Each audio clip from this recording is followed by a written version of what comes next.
everybody, it's Michelle Visage. Welcome back to another episode of Whatcha Packin, and I've got with me today Kalorie Karbdashian Williams. Yes, in the house. Hi, baby.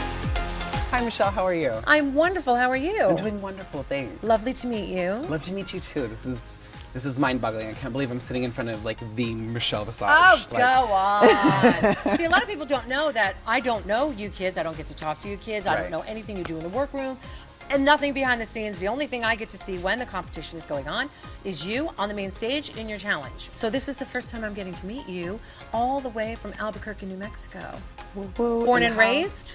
No, I was actually born and raised in Roswell, New Mexico, which is known Home for... of the alien. Yes, but before you start asking, the only type of alien that you're going to get in Roswell is going to be an illegal one. Are you Latina? Yes, I am. Kind of like a first generation. My father was born in Sativo, Mexico, which is a little ranch kind of village outside of Chihuahua. He moved over here, met my mother, and then voila, they had this beautiful, glorious child. What was it like growing up in Roswell, really? It was kind of a rough time for me. I was always like this feminine big boy. I was always overweight. I had this therapist who kind of taught me how to turn it around, to put it into positivity. And so, of course, when I started doing drag and finding Kalorie, and it just all worked. I mean, I'm assuming Kalorie Karbdashian Williams has a lot to do with the play on words and enjoying your size because, girl, you're not that big. I'm not ashamed of my body, and I've lost a bunch of weight, but I did that to be healthy, not to, and even now, I'm content with my size. I wouldn't even have to get skinnier. And you know, she got some tits, she got some hips, you know, and I'm okay with that. What did you take away from being on RuPaul's Drag Race? For sure, detail. I had always thought that was one of my problems, but of course, you know, you feel yourself, you know, the community back home gives you all this praise, so you don't think it's really an issue. But then I also need to push myself and make myself known. You know, I really don't feel like I showed the world who Kalorie is, because Kalorie is this outgoing person. She's in your face. Like, I don't know, maybe I was intimidated. Well, it's very overwhelming when you go on RuPaul's Drag Race because, and I say this with a lot of the girls, you go on thinking you're the best in your city. And then you get there and you look around and you're like, oh my God, I don't know shit. It sounds like a broken record because we've heard it from every single Drag Race girl, but it is not what you expect. And I could never have you guys say that enough. Because kids need to hear that, you know, with the stars in their eyes. It's everybody sits back at home, you included, me included, will sit back and go, oh, girl, I would have done that so much better. Exactly. Oh, I would have slayed that challenge. I would have done this. And of course, then you hear that, well, you get on and try, and now I understand. Would you have done anything differently if you were to do it again? Oh, yes, completely. What would you have done differently? One, change my outfits of choice. I really felt that I should have pulled out the big guns right away. I felt like I was trying to almost play it safe. You know, I'm like, okay, well, this looks good on my body. I know that this shines really well. I'm gonna wear this, you know, this looks expensive. Great.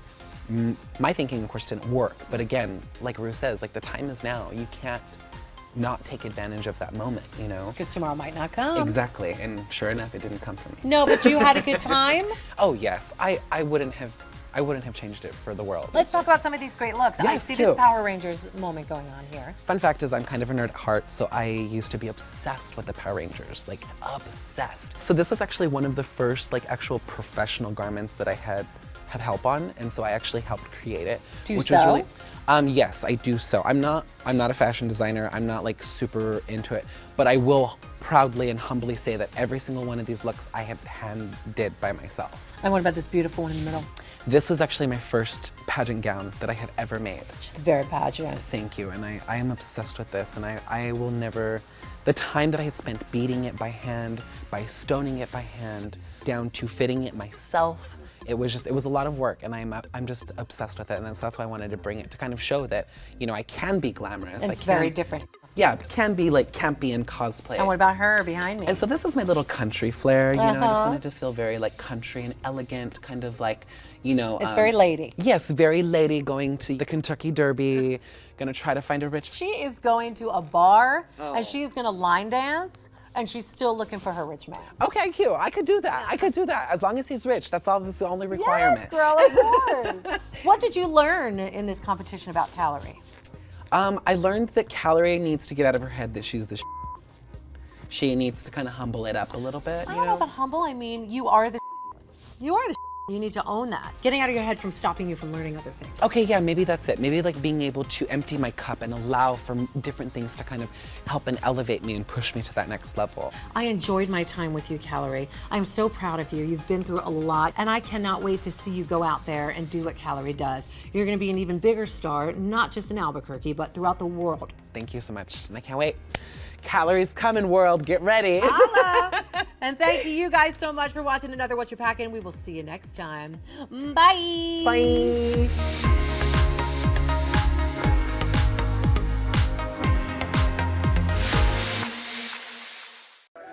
Hey, squirrel friend. When one video ends, just open up another one. It's called binge viewing. Go ahead. I support you.